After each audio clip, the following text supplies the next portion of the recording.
I should have never flipped any houses, but it's like what I thought I was supposed to do. I thought I was supposed to go from wholesaler to flipper because most of the people I sold houses to were flippers. So I'm like, well, I just have to flip stuff if that's what they're doing, because that's what you're supposed to do after wholesaling. You're supposed to flip houses. But man, I can tell you that wholesaling is amazing. It's like the best money ever because like you own the property for 5 minutes or you just assign it and you get a check. Now I'm like, well, I'm just going to fix and flip. I'm really good at finding deals, but what I'm going to do now is I'm going to close on this house. I'm going to spend 6 months renovating it. Then I'm going to sell it. And then I'm going to make $45,000 in 9 months, where it's like, I could have just taken that effort and found like 5 more wholesale deals.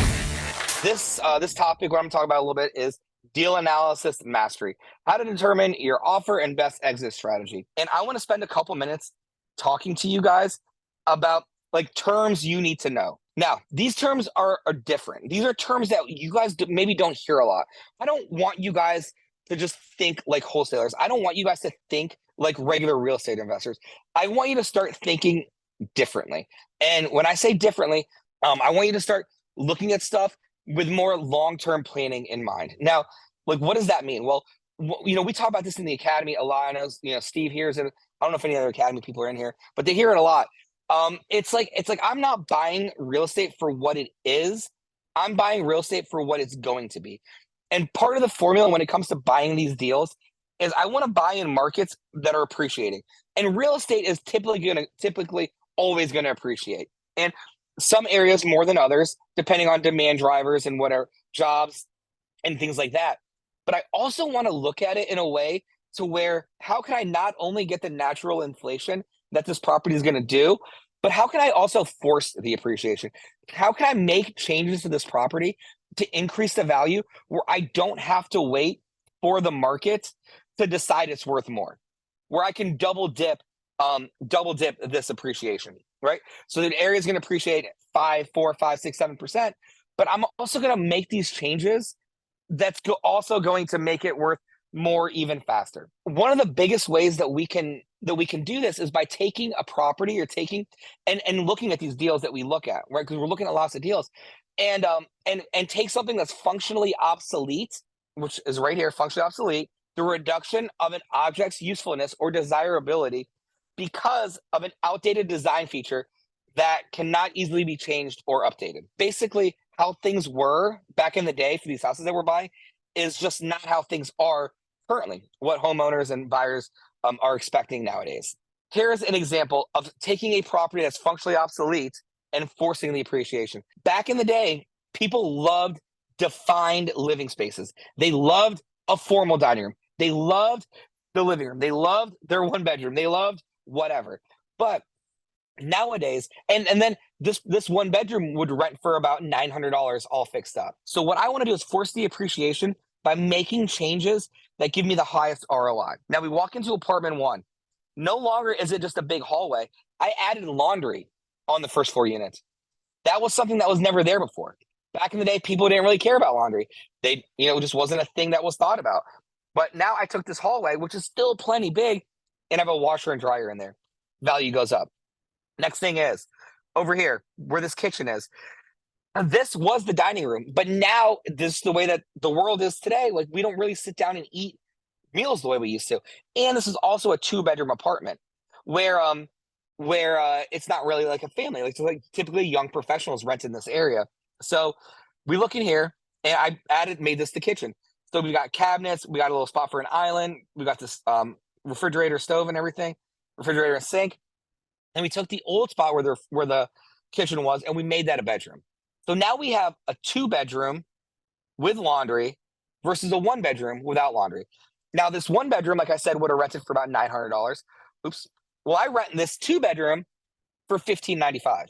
I was already going to put a new kitchen in it. I was already going to update the bathrooms. All I did was just change where they went. And this property is making me an extra $8,000 a month just in the first, or a year, just in the first 4 units. I mean, a similar change. Upstairs, added the bedrooms, made a little bonus room, added another full bath, did a couple things here and there. So when we're looking at these properties, we're not buying them for what they are. We need to buy them for what they can be. And the best people I know in real estate are the ones that can take something that's like old and functionally obsolete and then push the values by bringing them up to today's standards.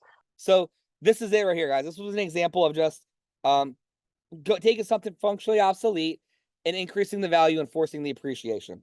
This is the magic formula. So, the ARV is where it all starts. And when you guys can get really good at understanding ARVs and understanding your areas, you can kind of like figure out how much to offer and what things are worth pretty quickly. So this is a simple formula. It's ARV after repair value times 70% equals your max all in. Max all in. Some people put 75%, some people do 80. Like I like to tell people, especially on their first ones, like 70% is good. You can leave a little cushion, like a little 5% cushion. It can be used to like wholesale, put your money on there or whatever. But this is kind of like your max all in. And the reason that I say 70%, 75% is because a lot of people's exit strategy, whether they're flipping it or they're going to keep it, most banks, whenever you do want to burst something and keep it, will lend 75% of the appraised value. So I don't always want to underwrite it at 75%, just because I like to get some cash back. Or I'm newer and I want to leave room for like a contingency, something there, right? Something to think about. And then also when people are flipping, they have to have like that 25% is like their profit. They have to make money. Nobody's going to flip a house just for sake of flipping a house and not get paid on it. So ARV times 70% equals your max all in minus your rehab. Now, whenever you guys hear rehab, I want you to think of two things that make up a rehab, both hard costs and soft costs. Hard costs are what does it cost to tile, to put the kitchen cabinets in, to like you're swinging a hammer, like to frame the walls and all that. And then your soft costs are your like a silent killers. They're like, what does it cost to borrow the money? What's the utilities? What does it cost to keep the electric on, the taxes, the insurance, like all of that stuff are soft costs. Those two things make up your rehab and then equals your max offer. So for example, if I look at a house that's worth $200,000, well, 200,000 times 70% is 140,000. And say in this instance, the rehab is 40,000 for hard costs and soft costs. That puts my max offer at $100,000. Now, do I want to start at $100,000? Obviously not. I want to start less. So that's the formula. Now, exit strategies. And I got kind of like generic on this because I figure we can just like talk about stuff. But there's a few exit strategies, and I'm gonna name a few, but obviously there's a lot more than that. But number one is wholesaling. And I'm listing these exit strategies in like the easiest barrier to entry. Like what will take like no money, no credit, like working up the ladder. And I'm also gonna share some stuff that I feel like I did great and I feel like I did wrong. And number one, when it comes to wholesaling, is like I'm so grateful for everything I did wholesaling. It's cool to say I did 1,000 wholesale deals. It's cool to say I own 30 million in real estate.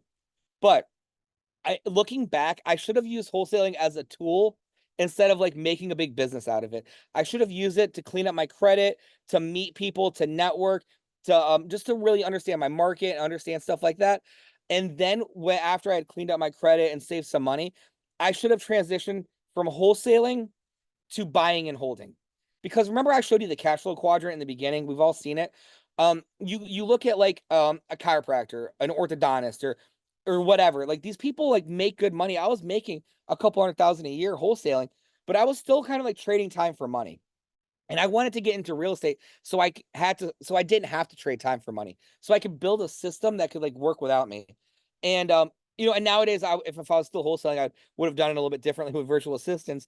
But the whole moral of this is like I should have used wholesaling for more of a tool and then used what I learned wholesaling to transition sooner to buying and holding.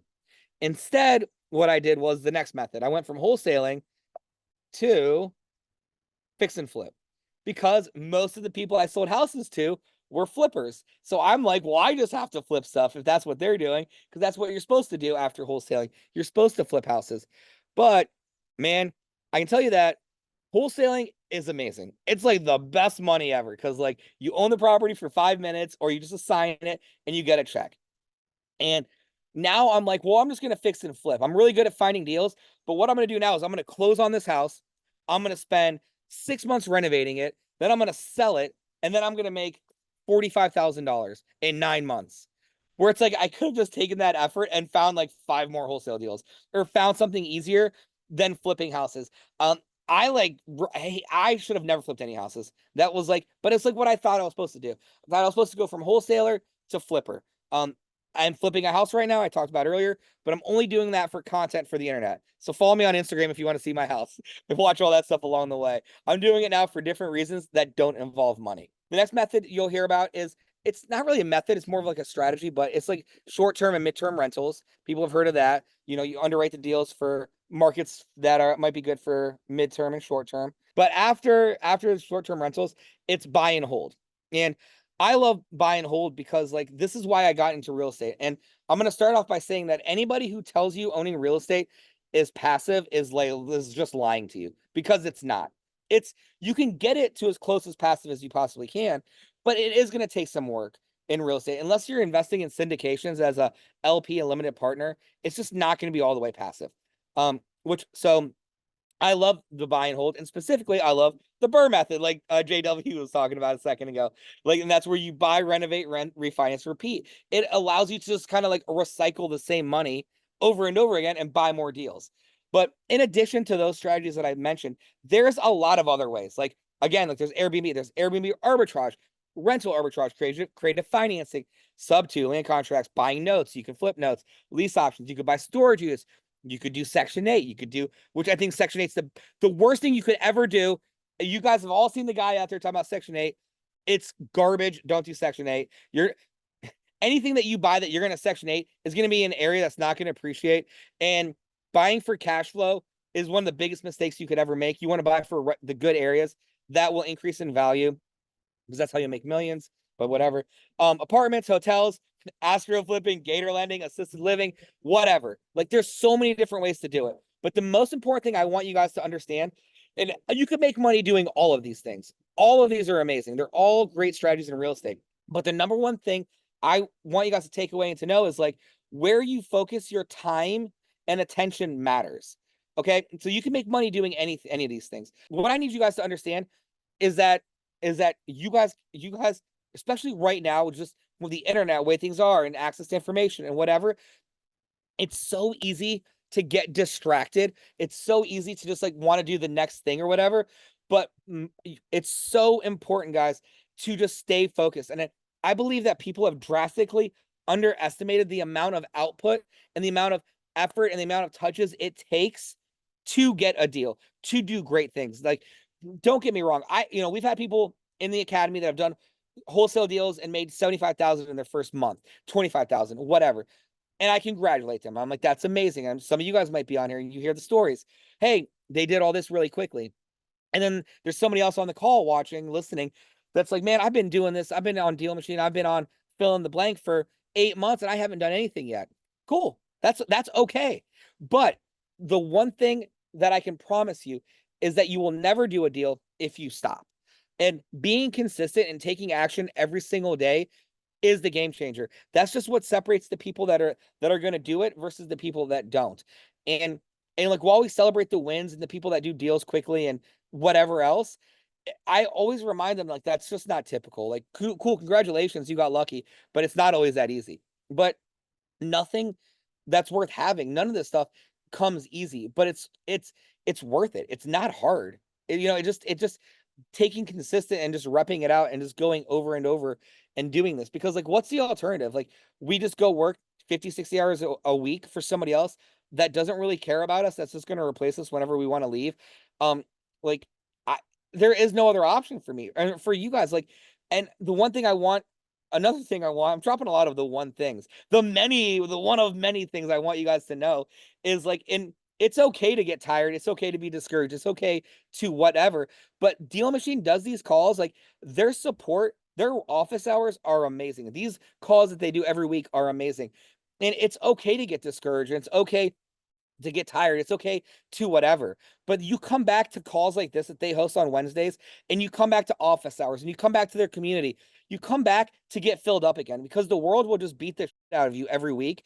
Because I guarantee there's probably half of you people on here that haven't told a single soul that you do real estate. For some reason, you want to be a real estate secret agent because you don't want your family to know that you do real estate, because they're like, well, you're already a successful engineer, or you're a successful this. Like you don't do real estate. Like, you don't want them to know that. But we come back to events like this and trainings like this to get filled up again so we can go out and keep doing this. And giving yourself 30 minutes a day where you block off your time to build your business, to cold call, to do letters, to drive for dollars, it will pay off. I mean, it paid off for me, and I'm like not special at all. Like I was just like too dumb to stop for whatever reason, and I had no other choice. Like that's just it. Thanks for listening to the DealMachine Real Estate Investing Podcast. Please leave us a review and follow along wherever you're listening to your podcast.